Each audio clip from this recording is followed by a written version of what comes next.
My child, today I have a burden to pray for your examination. ನನ್ನ ಮಗುವೇ, ಇಂದು ನಿನ್ನ ಪರೀಕ್ಷೆಗಾಗಿ ಪ್ರಾರ್ಥಿಸುವುದಕ್ಕಾಗಿ ನನಗೆ ಭಾರವಿದೆ. I know your struggle to write your examination. ನಿನ್ನ ಪರೀಕ್ಷೆ ಬರೆಯುವುದಕ್ಕಾಗಿ ನೀನು ಬಹಳ ಶ್ರಮ ಪಡುತ್ತಿದ್ದೀಯಾ ಎಂದು ನನಗೆ ಗೊತ್ತಿದೆ. Only during these crucial days you may be saying, I'm feeling so weak. ಇಂತಹ ಕಠಿಣ ಪರಿಸ್ಥಿತಿಯಲ್ಲಿ ನಾನು ಬಹಳ ಬಲಹೀನನಾಗಿದ್ದೇನೆ ಎಂದು ನೀನು ಹೇಳುತ್ತಿರಬಹುದು. Temptations do come. ಶೋಧನೆಗಳು ಕೂಡ ಬರುತ್ತವೆ. But then nothing is impossible with God. ಆದರೆ ದೇವರೊಂದಿಗೆ ಅಸಾಧ್ಯವಾದದ್ದು ಯಾವುದೂ ಇಲ್ಲ. He will help you. ಆತನೇ ನಿನಗೆ ಸಹಾಯ ಮಾಡುವನು. When I was a student, I went through the same struggle. ನಾನು ವಿದ್ಯಾರ್ಥಿನಿಯಾಗಿರುವಾಗ ನಾನು ಕೂಡ ಅದೇ ಹೋರಾಟದ ಮೂಲಕ ಹೋದೆನು. All the other days I will be hale and healthy. ಬೇರೆ ಎಲ್ಲ ದಿನಗಳಲ್ಲಿ ನಾನು ಬಹಳ ಆರೋಗ್ಯವಂತಳಾಗಿರುತ್ತಿದ್ದೇನು. Only during the examination days I will be going through all sorts of weaknesses in my body. ಆ ಪರೀಕ್ಷೆ ದಿನ ಬರುವಾಗ ನನ್ನ ಶರೀರದಲ್ಲಿ ಎಲ್ಲ ವಿಧವಾದ ಬಲಹೀನತೆಯ ಮೂಲಕ ಹಾದು ಹೋಗುತ್ತಿದ್ದೇನು. All the days I will be hale and healthy. ಬೇರೆ ಎಲ್ಲ ದಿನಗಳಲ್ಲಿ ನಾನು ಬಹಳ ಆರೋಗ್ಯವಾಗಿರುತ್ತಿದ್ದೇನು. But the moment I hear that the examinations are coming closer, ಬಹಳ ಹತ್ತಿರವಾಗಿ ಪರೀಕ್ಷೆಗಳು ಬರುತ್ತಿವೆ ಎಂದು ನಾನು ಆ ಕ್ಷಣದಲ್ಲಿ ಕೇಳಿದಾಗ I would have all the weaknesses. ನನಗೆ ಎಲ್ಲ ಬಲಹೀನತೆಗಳು ಬರುತ್ತಿದ್ದವು. I will be holding my head like this with headache. ನಾನು ತಲೆನೋವಿನಿಂದ ನನ್ನ ತಲೆಗೆ ಈ ರೀತಿಯಾಗಿ ಕೈ ಹಿಡಿದುಕೊಳ್ಳುತ್ತಿದ್ದೇನು. But then the time when I would be taking my Bible and reading the word and praying to God, ಆ ಸಮಯದಲ್ಲಿ ಆದರೆ ನಾನು ಸತ್ಯವೇದ ತೆಗೆದುಕೊಂಡು ಓದಿ ಪ್ರಾರ್ಥಿಸುತ್ತಿದ್ದೇನು. I will see a difference. ನನ್ನಲ್ಲಿ ಒಂದು ವ್ಯತ್ಯಾಸ ಕಾಣುತ್ತಿತ್ತು. God would be helping in all ways. ಎಲ್ಲ ಮಾರ್ಗಗಳಲ್ಲಿ ದೇವರೇ ಸಹಾಯ ಮಾಡುತ್ತಿದ್ದರು. That's what the Bible says in 2 Chronicles 14:11. ಎರಡನೇ ಪೂರ್ವಕಾಲ ವೃತ್ತಾಂತ 14:11 ಸತ್ಯವೇದವು ಹೇಳುತ್ತದೆ, Lord, there is no one like you to help the powerless against the mighty. ಬಲಿಷ್ಠರಿಗೆ ವಿರುದ್ಧವಾಗಿ ಬಲಹೀನರಿಗೆ ಸಹಾಯ ಮಾಡುವುದಕ್ಕೆ ನಿನ್ನ ಹೊರತು ಬೇರೆ ಯಾರು ಇಲ್ಲ ಕರ್ತನೆ. King of a nation said this. ಒಬ್ಬ ದೇಶದ ರಾಜನು ಇದನ್ನು ಹೇಳುತ್ತಿದ್ದಾನೆ. Dear friend, may the Lord help you too. ನನ್ನ ಸ್ನೇಹಿತರೆ, ದೇವರು ನಿಮಗೂ ಸಹಾಯ ಮಾಡಲಿ. Who says, I am nothing. ನಾನು ಏನು ಇಲ್ಲ ಎಂದು ಯಾರು ಹೇಳುತ್ತಾರೋ, I am powerless. ನನಗೆ ಶಕ್ತಿ ಇಲ್ಲ. Today I know God's power will come upon into you. ನನಗೆ ಗೊತ್ತು, ದೇವರ ಶಕ್ತಿ ನಿಮ್ಮ ಮೇಲೆ ಇಳಿದು ಬರುತ್ತದೆ. The Lord who helped me to write my exam and score very high marks ದೇವರು ನನ್ನ ಪರೀಕ್ಷೆಯಲ್ಲಿ ನನಗೆ ಸಹಾಯ ಮಾಡಿ ಬಹಳ ಹೆಚ್ಚು ಅಂಕಗಳನ್ನು ನಾನು ಅಂತಿಮದಲ್ಲಿ ಗಳಿಸುವಂತೆ ಮಾಡುತ್ತಿದ್ದರು. will help you ನಿಮಗೂ too. ಕೂಡ ಆತನು ಸಹಾಯ ಮಾಡುವನು.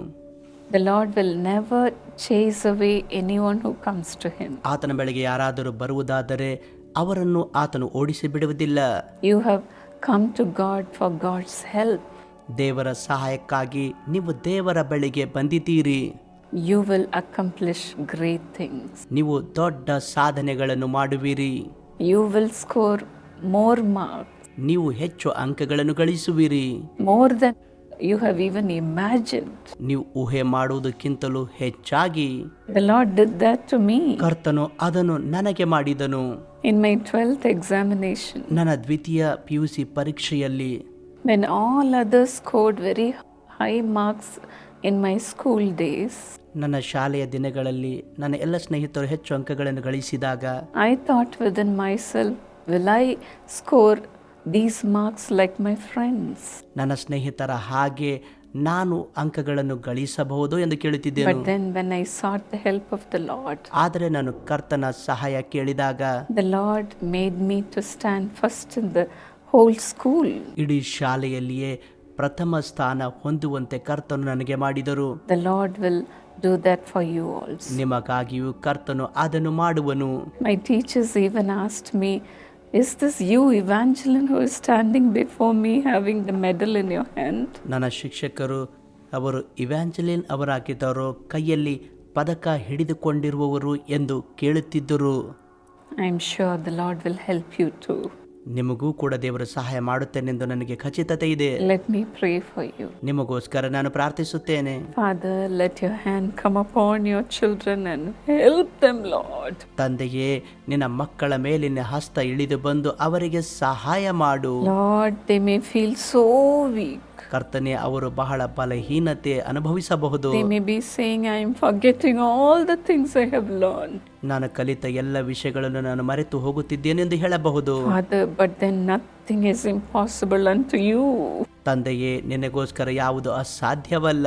Help this child, Lord, ಈ ಮಗುವಿಗೆ ಸಹಾಯ ಮಾಡು ಕರ್ತನೆ. who is struggling to come forward. ಮುಂದೆ ಬರುವುದಕ್ಕಾಗಿ ಕಷ್ಟಪಡುತ್ತಿರಬೇಕಾದರೆ Father, let your spirit come upon this beloved child. ನಿನ್ನ ಪ್ರಿಯ ಮಗುವಿನ ಮೇಲೆ ನಿನ್ನ ಆತ್ಮನನ್ನು ಇಳಿಸು ತಂದೆಯೇ. Lord, Father, help him or her who is praying now. ತಂದೆಯೇ, ಈಗ ಪ್ರಾರ್ಥನೆ ಮಾಡುವ ನಿನ್ನ ಮಗಳಿಗೆ ನೀನು ಸಹಾಯ ಮಾಡು. Let your wisdom come upon this child. ಈ ಮಗುವಿನ ಮೇಲಿನ ಜ್ಞಾನ ಇಳಿದು ಬರಲಿ. Let your strength be perfected in the child's weakness. ಮಗುವಿನ ಬಲಹೀನತೆಯಲ್ಲಿ ನಿನ್ನ ಬಲವು ಪೂರ್ಣ ಸಾಧಕವಾಗಲಿ. Let the help come from the maker of heaven and earth. ಭೂಮಿ ಆಕಾಶಗಳನ್ನು ಸೃಷ್ಟಿ ಮಾಡಿದ ದೇವರಿಂದಲೇ ಸಹಾಯವು ಇಳಿದು ಬರಲಿ. Lord, hold on to the hand of this child as he or she would be writing the examination. ಅವಳು ನಿನ್ನ ಮಗು ಪರೀಕ್ಷೆ ಬರೆಯುವಾಗ ಅವರ ಕೈಗಳನ್ನು ಹಿಡಿದುಕೋ. Lord, Father, help your child to score more marks, much more than he or she expects. ಅವನು ಊಹೆ ಮಾಡಿದಕ್ಕಿಂತಲೂ ಹೆಚ್ಚಾಗಿ ನಿನ್ನ ಮಕ್ಕಳು ಉತ್ತಮ ಅಂಕಗಳು ಹೊಂದುವಂತೆ ಮಾಡು. Let your blessing come upon your child. ನಿನ್ನ ಮಗುವಿನ ಮೇಲೆ ನಿನ್ನ ಆಶೀರ್ವಾದ ಇಳಿದು ಬರಲಿ. Help them, Lord. ಅವರಿಗೆ ಸಹಾಯ ಮಾಡು. Help them, Lord. ಕರ್ತನೇ, ಅವರಿಗೆ ಸಹಾಯ ಮಾಡು. Strengthen them. ಅವರನ್ನು ಬಲಪಡಿಸು. Let the powerless become powerful. ಶಕ್ತಿ ಇಲ್ಲದವರು ಅವರು ಬಲಿಷ್ಠರಾಗಲಿ. Successful. ಸಫಲತೆಯನ್ನು ಹೊಂದಲಿ. Lord, Father, help them to accomplish things. ಕರ್ತನೆ, ಕಾರ್ಯಗಳನ್ನು ಅವರು ಸಾಧಿಸುವಂತೆ ಮಾಡು. Help them to come first in their school. ಅವರ ಶಾಲೆಯಲ್ಲಿಯೇ ಪ್ರಥಮತೆಯಲ್ಲಿ ಬರುವಂತೆ ಸಹಾಯ ಮಾಡು. First in their nation. ಅವರ ದೇಶದಲ್ಲಿಯೇ ಮೊದಲನೇ ಸ್ಥಾನದಲ್ಲಿ ಬರಲಿ. Let the crown of blessing be put upon their head.